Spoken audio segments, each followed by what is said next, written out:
and to belittle those of their enemies. The Incas told the Spaniards that it was they, the Incas, who had brought civilization to the region, and that their conquests were inspired and sanctioned by the gods. The truth, however, was otherwise. The Incas had actually been preceded by more than 1,000 years of various kingdoms and empires. Inca oral history was thus a combination of facts, myths, religion, and propaganda. Even within the Inca elite, divided as they often were by different and competitive lineages, histories could vary. As a result, early Spanish chroniclers recorded more than 50 different variations of Inca history, depending upon whom they interviewed.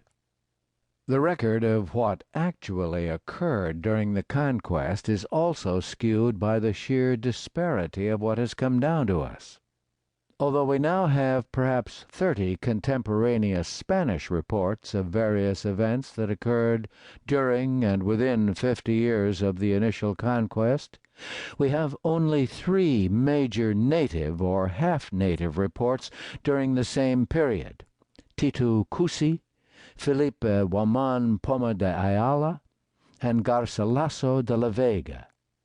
None of these 3 chronicles, however, were written by native authors who had personally witnessed any of the events during the critical first 5 years of the conquest.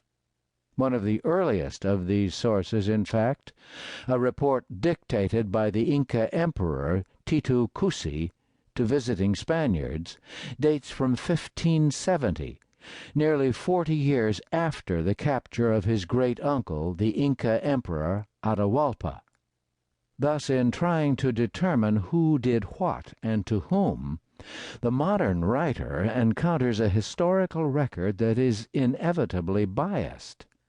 On the one hand, we have a pile of Spanish letters and reports, and on the other we have only 3 indigenous chronicles, with perhaps the most famous of them, by Garcilaso de la Vega, written in Spain by a half-native writer who published his chronicle more than 5 decades after he'd left Peru.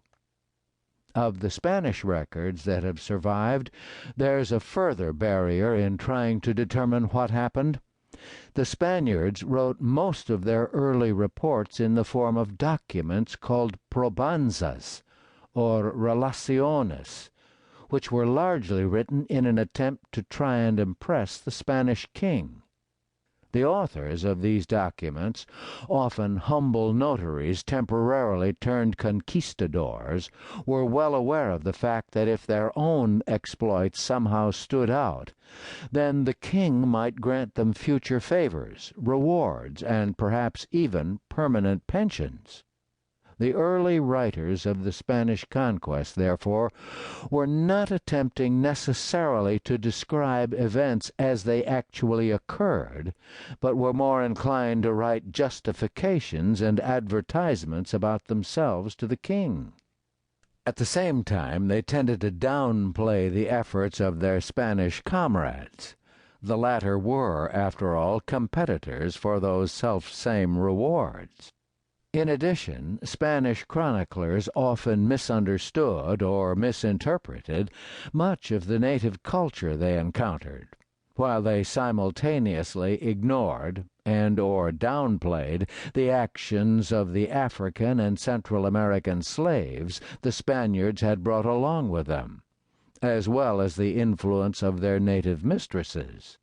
Francisco Pizarro's younger brother Hernando, for example, wrote one of the first reports of the conquest, a 16-page letter to the Council of the Indies, which represented the king.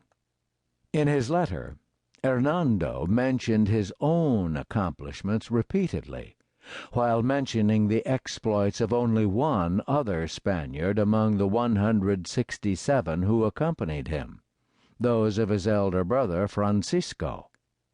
Ironically, it was these first, often self-serving versions of what had occurred in Peru that became instantaneous bestsellers in Europe when they were published.